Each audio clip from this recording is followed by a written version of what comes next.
not at the beginning of the Cold War, a new one. We are well into it, which alerts us to the fact, just watching what you showed up there, that hot war is imaginable now.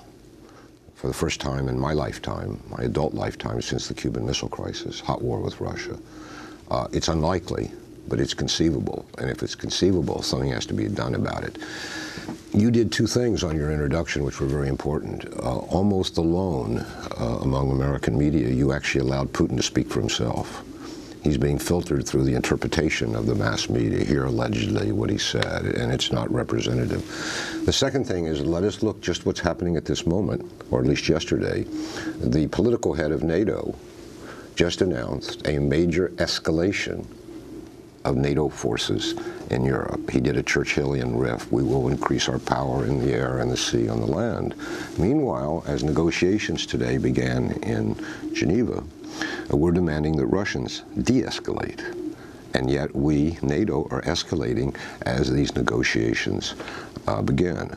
So if you were to say what is going on in Ukraine today, and unfortunately the focus is entirely on eastern Ukraine, we don't have any Western media in eastern Ukraine, we don't have any Western media in Western Ukraine, the other half of the country. We're not clear what's going on there. But clearly, things are getting worse and worse. Each side has a story that totally conflicts with the other side's story. There seems to be no middle ground. And if there's no middle ground in the public discourse, in the Russian media or the American media, it's not clear what middle ground they can find in these negotiations. Though personally, I think, and people will say, oh, Cohen's a Putin apologist, but it seemed to me that the proposals the Russians made a month ago for resolving the conflict are at least a good starting point. But it's not clear the United States is going to accept them.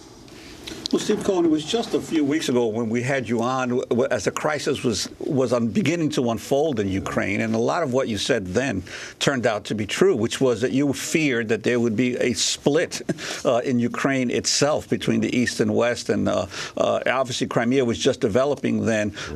But it seems that all of the emphasis in the coverage here is as if the crisis started with Russian aggression, not with the earlier period of what was NATO and Europe's involvement in Ukraine before the deposing of the elected president.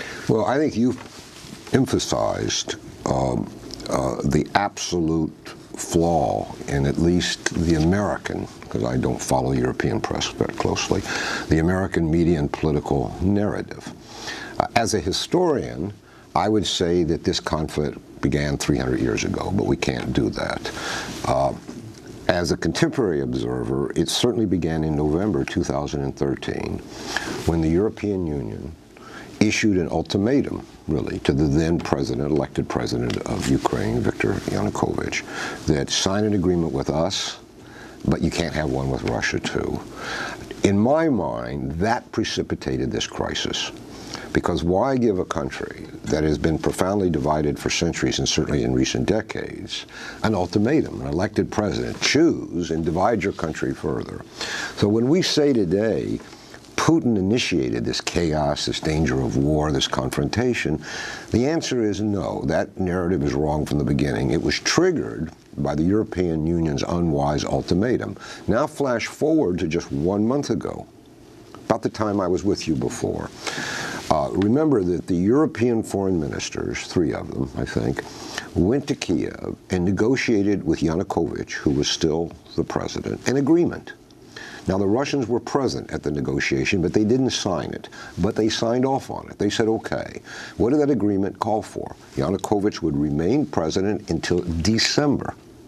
Not May, when elections are now scheduled, but December of this year. Then there would be a presidential election. He could run in them or not. Meanwhile, there would be a kind of government of national accord trying to pull the government together. And importantly, Russia would chip in trying to save the Ukrainian economy. But there would also be parliamentary elections. That made a lot of sense, and it lasted 6 hours. The next day, the street, which was now a mob. It was no longer peaceful protesters, as it had been in November. It had now become something else, controlled by very ultra-nationalist forces, overthrew Yanukovych, who fled to Russia, burned up the agreement. So who initiated the next stage of the crisis? It wasn't Russia. They wanted that agreement of February, a month ago, to hold, and they're still saying, why don't we go back to it? You can't go back to it. Though there is a report this morning that Yanukovych, who is in exile in Russia, may fly to eastern Ukraine today or tomorrow, which will be a whole new dimension. But the point of it is that Putin didn't want, and this is reality, this is not pro-Putin or pro-Washington, this is just a fact. Putin did not want this crisis, he didn't initiate it. But with Putin, once you get something like that, you get Mr. Pushback, and that's what you're now seeing. And the reality is, as even the Americans admit, he holds all the good options, we have none. That's not good policy making, is it? Let's turn to President Obama. Thursday, he was interviewed by CBS News by Major Garrett. Is Vladimir Putin provoking a civil war there? And will you and Western leaders let him get away with that? I think that what is absolutely clear is not only have Russians gone into Crimea and annexed it in illegal fashion, violating the sovereignty and territorial integrity of Ukraine, but what they've also done is supported, at minimum, non-state militias in southern and eastern Ukraine, and we've seen some of the activity that's been taking place there.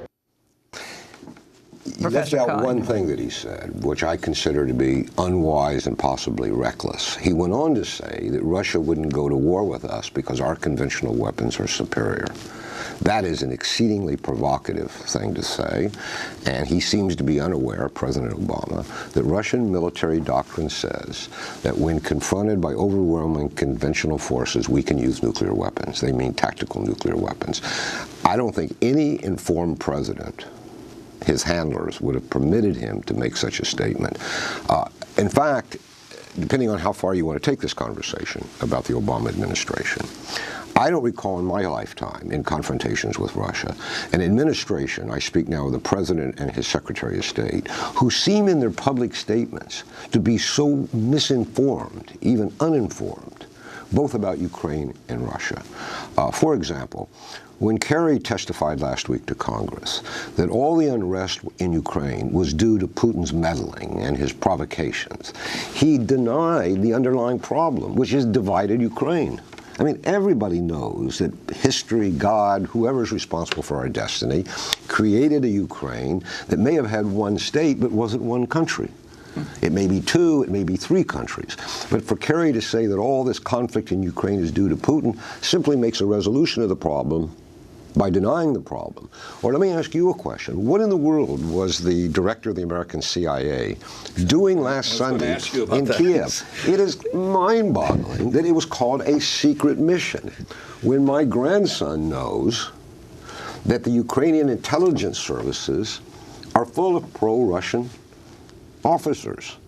And yet they send the head of the CIA at this crucial, inflamed moment thereby to Kiev, thereby reinforcing the Russian narrative that everything that's happening in Ukraine is an American provocation. What are they thinking?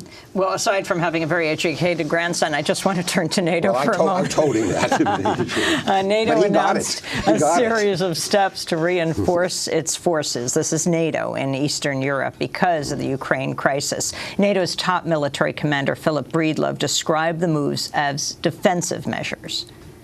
All the actions that we have proposed and have been accepted today are clearly defensive in nature, and I think it's going to be very straightforward to see them as defensive in nature.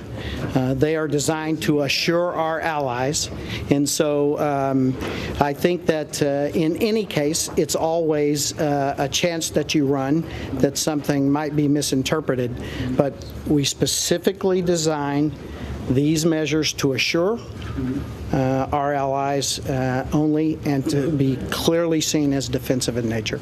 Your response, Professor Cohen. I've never known what purely defensive weapons have meant. I mean, I presume they are guns that shoot in only one direction. I mean, it's going to have no effect. I mean, they're talking about giving the Ukrainians maybe some small arms, some night vision stuff, some superior intelligence. They can't give them intelligence information because the Ukrainian intelligence services, as we know from the tapes we've had, the leaked tapes, and from the CIA secret mission, which was exposed to Ukraine, revealed. The real debate going on in NATO, the real debate, because this is a distraction, is what Rasmussen said in your earlier clip. He's the political head of NATO, that we're building up, as we talk, our forces in Eastern Europe. Now, understand what's going on here. When we took in, we, meaning the United States and NATO, all these countries in Eastern Europe into NATO, we agreed with the Russians we would not put forward military installations there. We built some infrastructure, airstrips, there's some barracks, stuff like that. But we didn't station troops that could march toward Russia there. Now what NATO is saying, it is time to do that. Now, Russia already felt encircled by NATO member states on its borders. The Baltics are on its borders. If we move the forces, NATO forces, including American troops, toward Russia's borders, where will we be then? I mean, it's obviously going to militarize the situation and therefore raise the danger of war. And I think it's important to emphasize, though I regret saying this, Russia will not back off. This is existential. Too much has happened. Putin, and it's not just Putin. We seem to think Putin runs the whole of the universe. He has a political class. That political class has opinions. Public support is running overwhelmingly in favor of Russian policy. Putin will compromise at these negotiations, but he will not back off if confronted militarily. He will not. I wanted to ask you about the situation in Russia, especially the growing, some reports are that Putin's popularity has now surged to about 80% of the population at a time when there was actually a dissident movement that was beginning to gather strength within Russia against the more authoritarian aspects of Russian society. Since this is democracy now, let me assert my age and my credential. Beginning in the 1970s, I lived in Russia among the then Soviet dissidents. They were brave people. They were pro-democracy. They struggled. They paid the price. With the coming of Gorbachev, who embraced many of their democratizing ideas, they were marginalized, or they moved into the establishment as official democratizers. This struggle has continued, even under Putin. But the result of this confrontation, East-West confrontation, and I can't emphasize how fundamental and important it is going to set back whatever prospects remained in Russia for further democratization or re-democratization, possibly a whole generation. It is simply going to take all the traction these people have gotten out from under them. And still worse, the most authoritarian forces in Russia and Russia's authoritarian traditions will now be reinvigorated politically and it's and kind of ultra-nationalist as well, right? Well, I wouldn't say it's ultra-nationalist, but it's certainly nationalist. Right. And I mean, by the way, we're a nationalist country. Right. We use a different word. We call it patriotism. Do you remember an American president who ever ran and said, "I'm not an American patriot"? I say I'm an American patriot. We don't call ourselves nationalists. Also, we don't have a state in the United States. We have a government. Europeans have states. We have a government. But you take away the language, this is not unusual, but when it surges like this, as it does in run-ups to war, and we're in the run-up, at least to a possible war, this is what you get. That's why I think the policy, the American policy, has been unwise from the beginning. The front page of the New York Times, Russia economy worsens even before sanctions hit, and they're attributing it partly to Russia's action in Crimea. You know, well, I mean, the asymmetry of all this, right? We say Putin's got 40,000 troops on Ukraine's border, and there may or may not be. Nobody's exactly clear how long they've been there and what they're doing, but obviously they're not helping the situation. But what we have are sanctions that we may put in place against Putin's cronies. This is the threat. This is what the White House says. We are going to sanction his oligarchical cronies, and presumably on this theory, they will go to him and say, "Look, Volodya, you've got to stop this because my bank accounts." This is utter nonsense. First of all, he'll just appoint new oligarchs. Secondly, there's a law in the Russian Duma, the parliament, being debated that the state will compensate anybody whose assets are frozen in the West. Now, I don't know if they'll pass the law, but you can see that this doesn't bother the Kremlin leadership. We just have 1 minute. The significance of the meeting in Geneva with Ukraine, Russia, United States, European Union, and what's going to happen in eastern Ukraine. Well, I don't know what's going to happen, but things are getting worse and worse. People are being killed, so obviously that's bad, and we're moving closer toward a military confrontation. The Russians are asking at negotiations the following. They want NATO expansion ended to all former Soviet republics. That means Ukraine and Georgia, period. I think we should give them that. This has been a reckless, endangering policy. It's time for it to end. They want a federal Ukrainian state. That's a debate, but Ukraine is several countries. You can only hold it together with a federal constitution, and they want, in the end, a stable Ukraine, and they will contribute financially to making that possible. I don't see any reason there, other than the White House saving political face, why that's not a good negotiating position to begin with.